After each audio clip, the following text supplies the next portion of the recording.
Ahoj lidi, já zdravím u nového videa. Tato hra, kterou jsem teď spustil, já jsem vlastně vymyslel z kanálu No Normal Gamers. A vítám vás u toho videa, já to tam skecal na začátku blbě.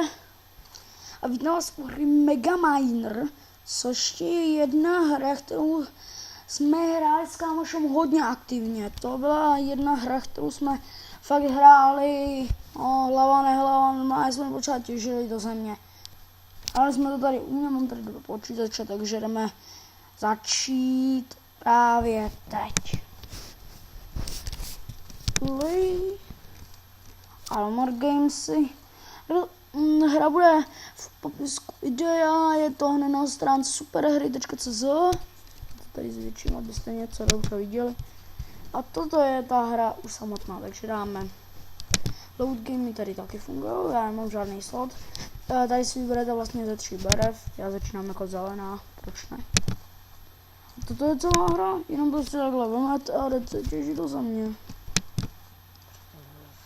Takhle těžíte z začátku, můžete těžit uhlí a sbíráte věci a plní se vám skladiště, musíte tankovat, musíte všechno. Takže vy, když to tady takhle vytěžíte, tak vlastně v podstatě je to jako taková, to já už takhle nemusím skoro nic dělat, ale pojďme se podívat trošku hloubější, jenom co tady trošku. Tato hra má hodně dobrou hledání, mně se hrozně líbí to, jak tato hra prostě úplně si jenom pohodově jezdíte, hledáte si v podzemí, hledáte prostě takovýhle uhlí a nebo si jezdíte pro železo a takovýhle. Podstatně tady bude víc surovin a já tady z začátku takhle jenom ukážu to, co se mi takhle hodí, protože tady vidíte nahoře hned, tak si plný zajedem. A máme plný skladiště, takže my už v podstatě musíme jenom vylezt nahoru.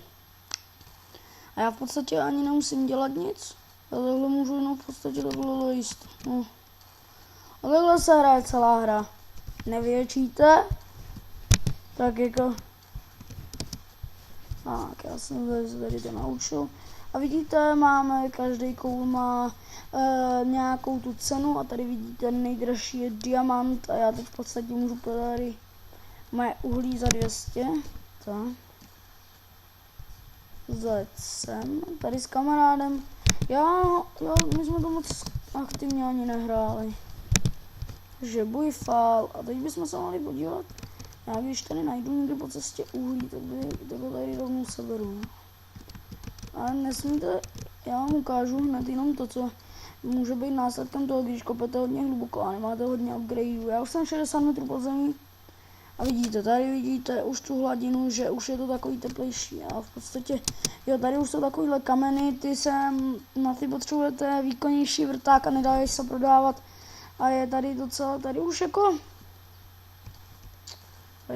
jsme v hodně stučné hloubce a to znamená to, že nám to tady pořád takhle leze. Já v podstatě jenom když takhle pojedu, tak za chvíli narazím na takovouhle rudu, která je speciální. To už není ta ruda, která byla tam úplně na povrchu jako železo. Tohle to už je snad kopr nebo co. A mně se tak líbí, že vy tady jenom takhle přejíždíte v podstatě a sbíráte si takovýhle surovinky a nikdy vás čas netlačí, jenom prostě zahrajete. A dochází nám palivo. Ne. Když kopete, tak vám v podstatě palivo dochází víc a já rychle tady musím takhle ujet. Z tady těch dolů jsou hrozně hluboko. Takže... Ne. Už jsem skoro na dně s palivem. Tak a tady by vám to nemělo už. 146, to zase plná nádrž. Já jsem s radostí vyjel a můžu tohle prodat a vydělávám zase penízky. A toto je jedna jediná ukázka, která se mi tak líbí, protože tady ta hra, to můžete klidně v pohodě takhle čumět prostě úplně save. Dobrý, savelo se mi to, vidíte, dá se tady saveovat. A no tak příště bychom se mohli podívat tady na mechanika, to stojí ta oprava, když jste jeli hodně do podzemí hluboko, tak ta vás stojí tohle, nebo na upgradey, což já se teď na ně podívám, kolik by stál, to je safírový vrták a vidíte, že tady je třeba i diamantový, ale fakt na to potřebujete už velký peníze a to jako není už to, co jako, já bych si rád košnul, ale jako, no, tanký. Nejlepší si koupit aspoň takovýhle 10litrový tank si kupte, nebo takovýhle fun.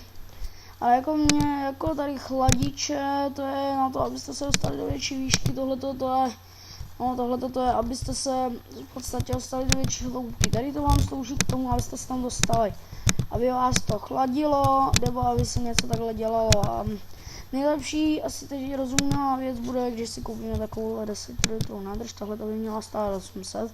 Ale nic, protože je to dvojnásobek a toto je celá hra, jenom jezdíte, těžíte a vyděláváte. Nic víc, nic méně, jenom takhle jedu do podzemí a v podstatě můžu jenom kopat.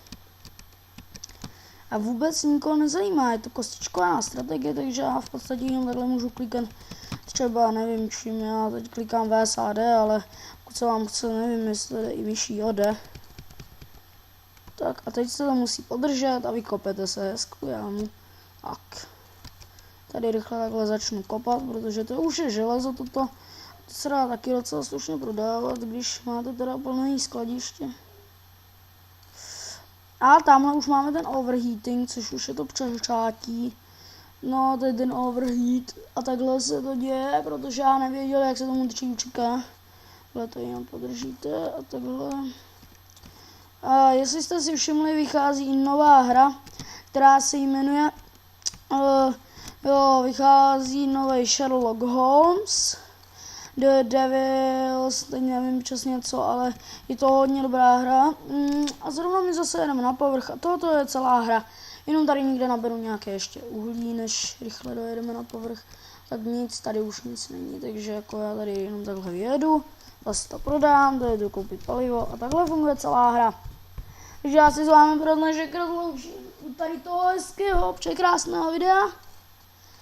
A mějte se a uvidíme se u dalšího videa z této pěkné hry, kdy bude už konečně pokračování na další část toho, jak byste v pohodě mohli takhle hezky přežít. Takže já se s vámi rozloučím a ahoj a mějte se tak, že uvidíte další díl hned zítra nebo pozítří. Nebo já nevím, prostě ho někdy uvidíte, takže ahoj a čus. A prostě hrajte s námi a vyhrávejte, protože tato hra je hrozně pěkná. A když si ji zahrajete právě teď, tak nevím, ale multiplayer to není. No tak nic, já se s vámi teda rozloučím a ahoj a vy teď máte šanci, ahoj!